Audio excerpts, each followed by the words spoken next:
की जय। बोलिए राई दामोदर की जय। बोल कार्तिक मास की जय। आज से कार्तिक स्नान शुरू हो रहा है और रोज एक अध्याय सुनाया जाएगा। जो बहन यहाँ ना आ पा रही वो अपन सुन लो भाई। बोले श्री कृष्ण भगवान की जय।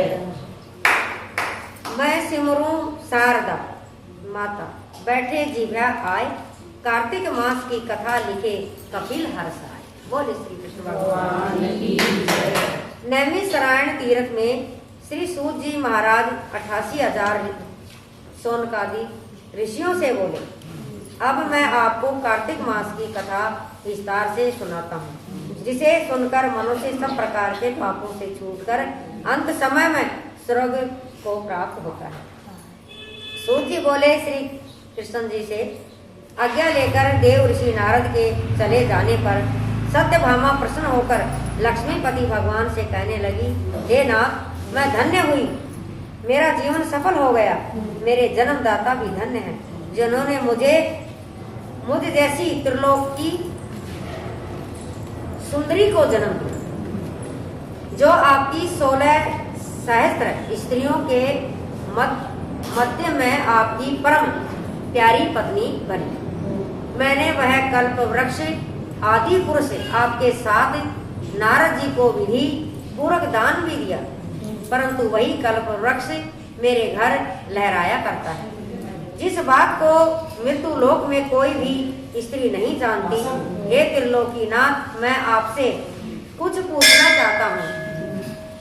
पूछना चाहती हूँ। आप मुझे विस्तार पूर्वक कार्तिक मातम की कथा सुनाओ, जिसको सुनकर मेरा हित हो तथा जिसके करने से कल्प पर्यंत भी आप मुझसे विमुख कभी ना हो।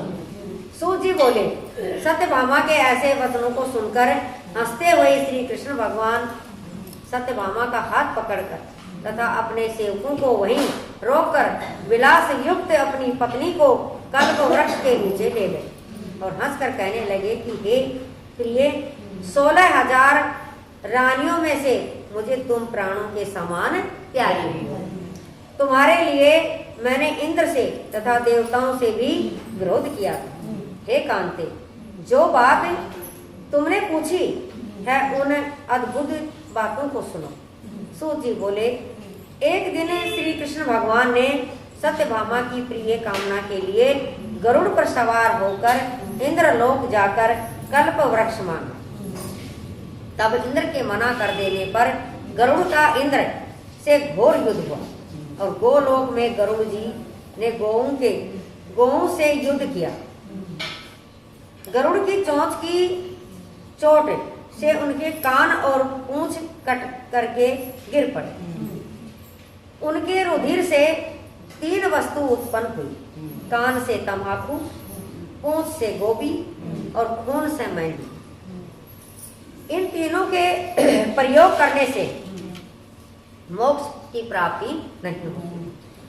तब गौओं ने भी क्रोध में भरकर गरुड़ को मारा, जिससे उनके 3 पंख टूटकर गिर पड़े। इनके पहले पंख से नीलकंठ, दूसरे से मोर और तीसरे से चकवी उत्पन्न हुई।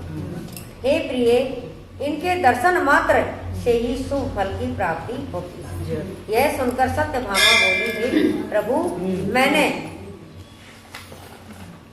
पिछले जन्म में कौन कौन से दान व्रत व जप किए, मेरा कैसा स्वभाव था तथा मैं किसकी पुत्री थी और मुझे मृत्यु लोक में जन्म लेना पड़ा। मैंने ऐसे कौन से शुभ कर्म किए जिससे आपकी अर्धांगिनी हुई। श्री कृष्ण भगवान बोले, हे प्रिय, जो तुमने पूर्व जन्म में शुभ कर्म किए हैं उन्हें विस्तार पूर्वक कहता हूँ। पूर्व समय में सतयुग के अंत में मायापुरी में अत्रि गोत्र में देव शर्मा नाम का एक ब्राह्मण वेदांत का जानने वाला रहता था। वह रोज अतिथियों की सेवा, हवन और सूर्य भगवान की पूजा किया करता था, जिसका तेज सूर्य के समान तेजस्वी था। उसके वृद्ध अवस्था में गुणवती नाम की कन्या उत्पन्न हुई। उसका ब्याह उस पुत्रहीन ब्राह्मण ने चंद्र नाम के अपने शिष्य के साथ कर दिया। वह चंद्र को अपने पुत्र के समान मानता तथा चंद्र भी उसे अपने पिता के समान मानता था। एक दिन वे दोनों कुश और समिधा लेने के लिए वन में गए। हिमालय की तलहटी में भ्रमण करते हुए उन्होंने एक राक्षस को आता हुआ देखा। उस राक्षस के आने से भय के मारे उनके सब अंग शीतल हो गए और भागने की क्षमता भी नहीं रही। तब उस काल के सदृश राक्षस ने उन दोनों को मार डाला। उनके धर्मात्मा होने के कारण मेरे पार्षद उनको मेरे पास वैकुंठ में ले आए, क्योंकि उन्होंने आजीवन सूर्य भगवान की पूजा की थी। उस कर्म से मैं दोनों पर अति प्रसन्न हुआ। शिव, सूर्य, गणेश जी व देवी इन सब देवताओं की पूजा करने वाले सब स्वर्ग को प्राप्त होते हैं। मैं एक होता हुआ भी काल और कर्मों के भेद से 5 प्रकार का होता हूँ। जैसे एक देवदत्त, पिता, भ्राता आदि नामों से बोला जाता। जब वह दोनों विमान पर चढ़े हुए सूर्य के समान तेजस्वी रूपवान चंदन और माला धारण किए हुए मेरे भवन में आए तो दिव्य भोग भोगने लगे। बोले श्री कृष्ण भगवान की जय। बोले कार्तिक महात्म की जय। कार्तिक महात्म का दूसरा अध्याय। सिमरण शरण गुरुदेव के लिखूं शब्द अनूप कृपा करे भगवान सतचित आनंद स्वरूप। बोले श्री कृष्ण भगवान की जय। भगवान श्री कृष्ण ने कहा, हे देवी, गुणवती अपने पिता व पति को राक्षस के द्वारा मारे जाने का समाचार सुनकर बड़ा विलाप करने लगी। हा नाथ, हा पिता, मुझको त्याग कर तुम कहाँ चले? मैं अकेली कन्या हूँ, तुम्हारे बिना अब मैं क्या करूँ? अब मेरे भोजन और वस्त्र आदि की व्यवस्था कौन करेगा? घर में स्नेह पूर्वक मेरा पालन पोषण कौन करेगा?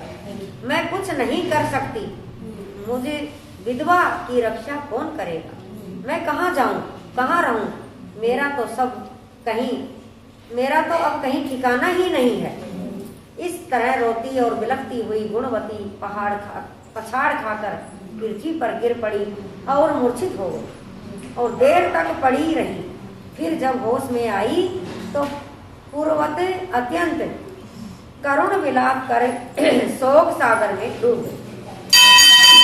जब कुछ संभली तो उसे ध्यान आया कि मेरे पिता तथा पति की मृत्यु के पश्चात उनकी क्रिया भी तो मुझे करनी है, जिससे उनकी गति हो सके।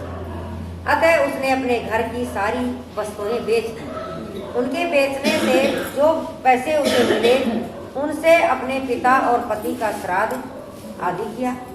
फिर वह उसी नगर में रहती हुई भगवान विष्णु की भक्ति में 8 पहर रहने लगी। उसने जन्म से लेकर मृत्यु तक नियम पूर्वक सारी एकादशी के व्रत और कार्तिक महीने में उपवास तथा व्रत किए, स्नान किया।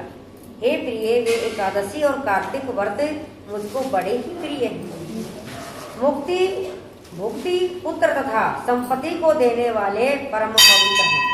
जो मनुष्य कार्तिक मास में जब तुला राशि पर सूर्य आता है तो सवेरे उठकर स्नान करते हैं, व्रत व उपवास करते हैं, वह मुझे बहुत ही प्यारे हैं। क्योंकि यदि वह बड़े बड़े पापी भी हों तो भी स्नान व व्रत के प्रभाव से उनको मोक्ष की प्राप्ति हो जाती है। जो मनुष्य कार्तिक में स्नान, जागरण, दीपदान तथा तुलसी के वृक्ष की रक्षा करते हैं, वह साक्षात विष्णु भगवान के तुल्य है। जो मनुष्य कार्तिक मास में मंदिर में झाड़ू लगाते हैं और स्वास्तिक बनाते हैं और विष्णु पूजा करते हैं, वह जीवन मुक्त हो जाते हैं। यह सुनकर गुणवती भी प्रतिदिन मन लगाकर कार्तिक का व्रत और भगवान विष्णु का पूजन करने लगे। हे प्रिय, एक बार वह बुखारग्रस्त थी, बुखारग्रस्त थी और दुबली हो गई। फिर भी किसी न किसी प्रकार गंगा स्नान के लिए चली ही गई। गंगा तक पहुंची थी, किंतु शीत के मारे वह बुरी तरह से कांप रही थी। वह एकदम शीतल हो गई। तब वह मेरे भगवान विष्णु के दूतों के द्वारा मेरे धाम में आई।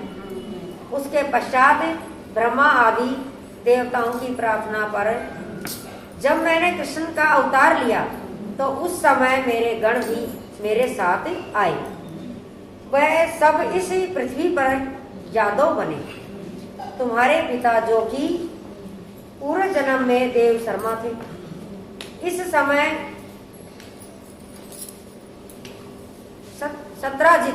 सत्राजित पूर्व जन्म में चंद्र शर्मा जो तुम्हारा पति था वह डाकू और हे भावनी, तू ही वह गुणवती है।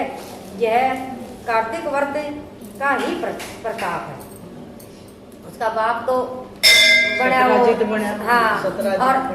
जो शर्मा था वो डाकू बना। चंद्र शर्मा उसका पति था, वो डाकू बने।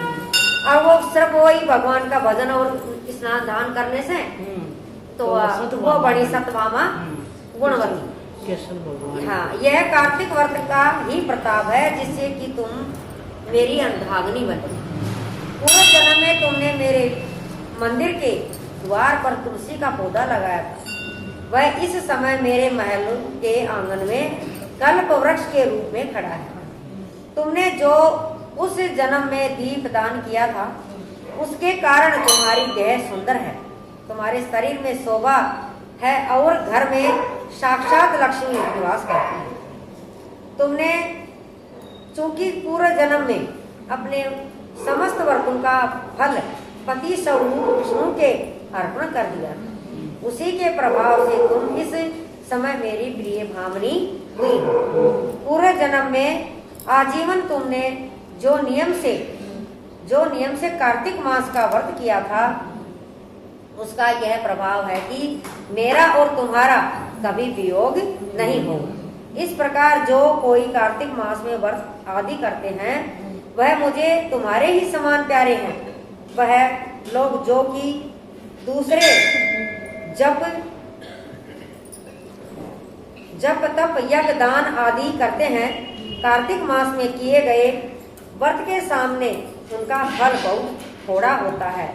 यानी कार्तिक मास के व्रतों का 16 भाग भी नहीं है।